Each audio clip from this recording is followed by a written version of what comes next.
Absolutely. So the best thing that I could say which Mtunga is journaling down. Journaling down things that are your problems, looking for solutions through the things that you write down, expressing your feelings through the book. You understand? And then once you do that, maybe you put your mind. What I can say is, as you journey, then I get obviously you create miserable, 100%. You're feeling all these sorts of emotions.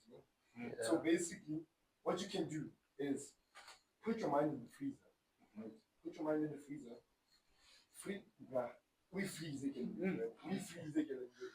And then you basically what? You take it out of the freezer again and then dissect it. Because you dissect it when it's hard and miserable. Absolutely. That's where the solutions are. Because when you're facing whatever that you're facing, the problem that you're facing, so you're going to be able to come up with solutions that are beneficial for you. Yeah. You understand? That's and they're all in there because you've written everything. Because take this, I don't know if I can call it a metaphor or phrase. When you take a sword and put it in the fire and you beat it, right? And you take it out, you forge something, which is a great sword, right? Absolutely. Life is no different. Literally, life is no different. You can do that with your own brain, with your own mind. And it's your own life. Tough. So that is answering or an attempt to answering your outlet. But there's no one way of doing things. There's no one blanket approach to it. You can actually find other outlets that are healthy. Because there's others that we know that are very destructive. Let's be honest. That's how we end up leading to take out of the addiction. Because it was a coping mechanism at first, but now it's leading me astray. So generally, I 100% I agree with that. Another thing I think it's encouraged. Whether if you're a spiritual person, it's very important to tap into that dimension that is bigger than you. If you are subscribing to Christianity, read the Bible, pray, have your devotions. If you are someone who is like a Buddhist or whatever, there's teachings. Those things are there because they've been working with different cultures over the years, James, over centuries. Those things help. Meditation. Exactly. You take some time out just to hear your thoughts. Allow them to name themselves. Because sometimes when we find out that you are fighting a problem that is you don't even know what it is anymore because it has compounded so much that it's this and that and that and that and that and that. And now because of that, you just wake up every day feeling miserable. How for stand or what's happening? Why? Because it has compounded. But how long will you want to pick up that once again? I think he didn't cover time. Maybe I don't have boundaries.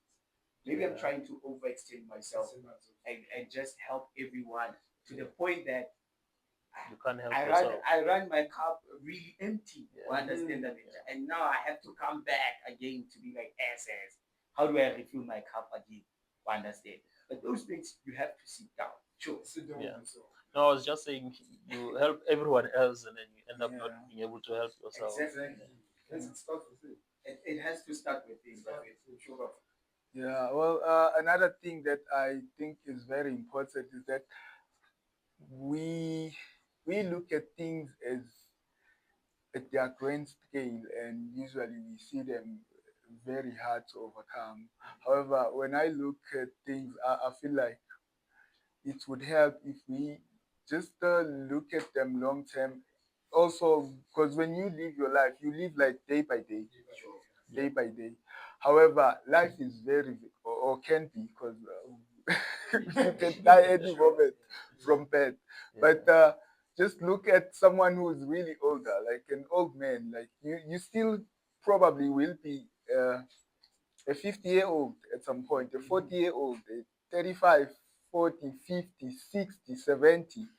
So it helps to just remember to live life in increments, even your problems when you tackle them.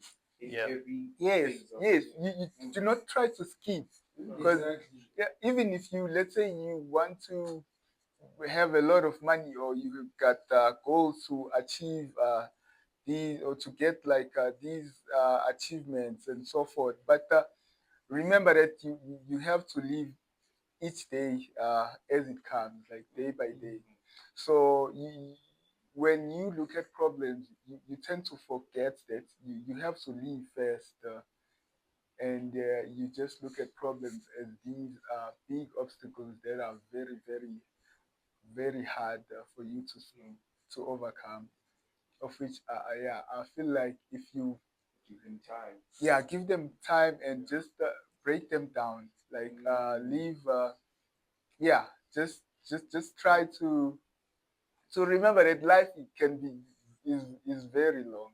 Like, maybe you are like 25 years old right now. Just give yourself time. And also, it goes back to that you can't achieve sustainability and something that is profound overnight. That's why I brought that element, yeah, instant gratification, because that's not the narrative that we are being fed in these media. Everyone tells you I'm a 21-year-old video day. You're like, oh, what was I doing at 21? I was playing or doing something. And now you feel miserable because you're like, hey man, can't you know what did I do with my time? Understand? But I think that is very important. Yeah, because life you still got like, because that's what I told myself. Because when I was looking at like, because we do have milestones as people. Like you like, I'm past 25. I'm past 30 now. Then I'm looking at it like, everyone's path is different. Yeah. I think that's the important thing that Peter is driving home to say. Our paths change. We may be working together to help each other along the way, but each and every one of us, there's something innate to you, uniquely innate to you. That is going to happen. Exactly the way it's supposed to happen for you, and according to the time that it's supposed to. And another thing that I touched upon, what she was saying is that what he's trying to say is basically another key to living life in a substantial for you, beneficial for you, patience. Yeah. Basically, the key is also patience and consistency of all. Compound interest. Not exponential. Yeah, because it's easier, even for you. It Like seems you're easy to being just- kind to yourself and you are giving yourself a great opportunity because To handle. so that you can handle them. 'Cause when it's just a massive obstacle in front of you, you don't even see like the end point or your destination because it's super profound. So look, just before we jump into the closing remarks, do you have anything? I saw you already. You ask questions like that, you don't listen to that. He's gonna listen when he's editing. It's because I trust you. Sure. Now I have a question because this touches me a lot. We as Gens, we also suffer in this thing of not being raised by our fathers. Let's say maybe you grew up without a father, or your father was Father figure. and Creates trauma, childhood trauma. Yes. And your mom and dad were separated. How do we motivate someone who's in that situation? Like someone facing those challenges. Like a few days ago, there was a Father's Day. Some niggas were like, "Oh, bro, the reminder that this guy covered them, kings." True. So how do you motivate that one person? Because I think it also affects us. That's magic. That's how you show. And it also in relationships. Because now we didn't get those roots just to learn how to be a man, how to be supportive, and how to nurture, to manage, do whatever. I think it goes back to just it goes back to what he said, and I'll just leave it to say self-audit. Self-audit. Sit down with you to check out now what are the things that are worrying you the most about your life. The things that are happening to you. Now we're turning it into a debate here. Okay, sure. I think it's So I'm at this point, or I'm alone, bro. Yeah. I'm depressed.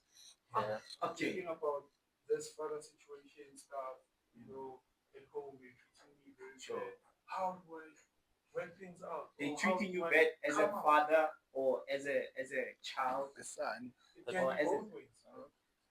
You know, like how do I get help? It starts with the awareness, man. Yeah. You having to discern that thing. Okay, there's a problem here. Admitting there is an issue that is making your life problematic in some shape or form. It's that. For Yeah. instance, Yeah. let's say now I'm mad, right? Okay. You know, Like mentally challenged or angry. as I said, yeah, I have anger issues. Oh, Yeah, sure. whatever. You guys don't know. How Yeah. can we spot that as gents? Because we don't talk about That's what Yeah, we told. happening in our life. Yeah. Well, How do we spot that? Can I And say, you know what? can I get in there? Yeah, please. I have. I think I'm in a position to say I have a lot of experience with that, but not from personal experiences. But I grew up around a lot of households that didn't have a father around. Absolutely, man. I think it's a resounding. Yeah. So it's two things that I've noticed is that the child doesn't really notice that they are now growing up without a father because you can't normal. lack what you never had, Never had. right? Or you can, but you're not aware. Yeah, you're not aware that you're lacking, right? As soon as you see, oh, he has a father. How, why is he wearing his shirt tucked in and I don't? Because he was taught by his father discipline comes from tucking your shirt. So yeah, small things like that. And then as a when you get to like an age where you now realize like, oh, I grew up without a father. These are the things I was supposed to learn. This was how I was supposed to be raised and all of that. When you realize that, does it come with anger or does it now come with the realization of, you know what, let me be the man that my father couldn't be? Exactly. It goes back to that. Yeah. So let's say Or I and then you can't do that. You can't come to that realization, right? We tend to self-destruct and say, you know what, I grew up without a father. That now the anger inside me is gonna lead me to like having all of these problems that I shouldn't actually have. Be doing. Yeah. I wouldn't say it's an easy way out. It's not. it's really not hard. an easy way out. And it's not by choice that someone. It's not by act of choice that someone Yeah. will become self-destructive, right? Yeah, But- it just happens gradually. Exactly, bro. But I still maintain Tabayare. At some point, it has to be an intrinsic thing to you to say, in fact, Yeah. I want to change things, man. Yeah. Maybe I don't know how, but it has to be something that is coming from you to say, something must change. And once that realization comes into play, that's when you can start sort of aligning yourself, whether with people that are doing that, whether with the content, whether it's information. Now, guys, we can't complain about lacking resources that much. We have access to everything. There's information Information is everywhere. You learn about what childhood trauma is, man. Yeah. You don't need to go to a psychology class for that. Yeah, exactly. And You've gone through it yourself. Exactly. And the psychologists that you're gonna go through have to study you who's They gone through they this basically thing. become and models yeah. that reinforce or reaffirm rather what you've gone through. Yeah. So now you can be able to gauge yourself to say, yes. So very, this is what was happening. So basically the information just gives you the vocabulary. It gives you words to say, okay, I didn't know this was me gaslighting, for example, or doing that. Or It's fatherless fine. behavior. Or fatherlessness. It led to this, it's just the vocabulary. But behind the vocabulary, you have an understanding. I feel like once you establish that point, I understand why I'm doing things this way, or why I'm like this way, why I feel like my walls go up once I feel like I'm being challenged by a woman. To understand, if you look at those things and sit down and use these resources that are available for you, then you can come up with an answer that is known to you, that is understood by you. Because you've been through all these experiences very uniquely. Yeah. So yeah,